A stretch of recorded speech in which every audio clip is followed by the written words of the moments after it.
Hello guys, ಎಲ್ಲರಿಗೂ welcome back to my another blog guys. So ಇವತ್ತು ಬೆಳಗ್ಗೆನೇ ಎದ್ದು ಊರ ಕಡೆ ಹೋಗ್ಬೇಕು ನಾನು. ಇವತ್ತು ಆ್ಯಕ್ಚುಲಿ ರಿಪಬ್ಲಿಕ್ ಡೇ. ಎಲ್ಲರಿಗೂ ಹ್ಯಾಪಿ ರಿಪಬ್ಲಿಕ್ ಡೇ ಅಂತ ಹೇಳ್ತಾ ಬನ್ನಿ, ಇವಾಗ ನಾನು ಊರ ಕಡೆ ಹೋಗಬೇಕು. ಸೊ ಇವಾಗ ಎದ್ದೆ ಜಸ್ಟ್. ಇವಾಗ ಊರ ಕಡೆ ಹೋಗಿ ಸ್ವಲ್ಪ ಡ್ಯಾನಿಗೆ ಊಟ ಹಾಕಿದ್ದೀನಿ. ಇದನ್ನೆಲ್ಲ ಮುಗಿಸ್ಕೊಂಡು ಊರ ಕಡೆ ಹೊರಡ್ತೀನಿ. ಬನ್ನಿ ಗೈಸ್, ಇವಾಗ ಫೈನಲಿ ಊರ ಕಡೆ ಹೊರಟೆ.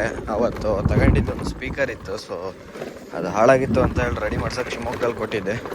ಸೊ ಅದನ್ನು ಈಗ ರೆಡಿ ಮಾಡಿಸಿ ತಗೊಬಂದಿದ್ದೆ. ಇವತ್ತು ಅದು ನಾನು ಹೋಗಿ ಕೊಡಬೇಕು. ಸೊ ಬನ್ನಿ ಇಟ್ಸ್ಕೊ. 60 ಕ್ಲೋಸ್ ಮಾಡಿದ್ರೆ ವಾಪಿಂಗ್ ಆಗತ್ತೆ ನೋಡಿ ಗಾಡಿ.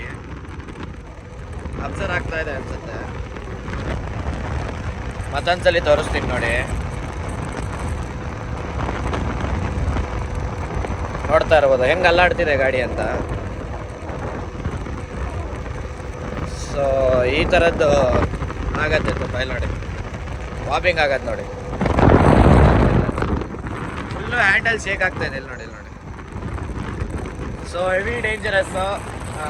ಕ್ರೂಸು 60 ಮಾಡಿದ್ದೀನಿ, ಬಟ್ ಆದರೂ ನೋಡಿ ವಾಪಿಂಗ್ ಹೆಂಗೆ ಆಗ್ತಾ ಇದೆ ಗಾಡಿ. ಹೆವಿ ಸುಸ್ತಾಗಿದೆ. ಸೊ ನನ್ನ ಕೆಲಸ ಏನು ಅಂದರೆ ಓಡಿಸೋದು. ಸೊ ನೋಡಿ ಈ ಥರ ಬುಟ್ಟಿಗೆ ಓಡಿಸೋದು. ಅಯ್ಯಪ್ಪ ಬನ್ನಿ ಗೈಸ್. ಸೊ ಫೈನಲಿ ಮನೆಗೆ ಬಂದೆ. ಸೊ ಅಲ್ಲಿ ನಮ್ಮದು ಮೊಬೈಲ್ ಚಾರ್ಜ್ ಖಾಲಿಯಾಗಿ ಒಂದಲ್ಲ ಎರಡಲ್ಲ. ಸೊ ಅಲ್ಲೆಲ್ಲ ಕೆಲಸ ಮುಗಿಸಿ ಡೈರೆಕ್ಟಾಗಿ ಮನೆಗೆ ಬಂದಿಲ್ಲ ನೋಡಿ. ವಿತ್ ಪವರ್ ಬ್ಯಾಂಕ್ ಚಾರ್ಜಿಗೆ ಹಾಕ್ಕೊಂಡೆ ವೀಡಿಯೋನ ಮಾಡ್ತಾಯಿದ್ದೀನಿ. ಸೊ ಬನ್ನಿ. ಮನೆಗೆ ಬಂದು ಹೋಟ್ಲಿಂದ ಊಟ ತರಿಸ್ಕೊಂಡಿದ್ದೆ. ಸೊ ಮಸ್ತಾಗಿ ಊಟ ಮಾಡ್ಕೊ. ಇವಾಗ ಒಳ್ಳೆ ನಿದ್ದೆ ಹೊಡಿಬೇಕು. ಹೆವಿ ಸುಸ್ತಾಗಿದೆ. ಸೊ ಬನ್ನಿ.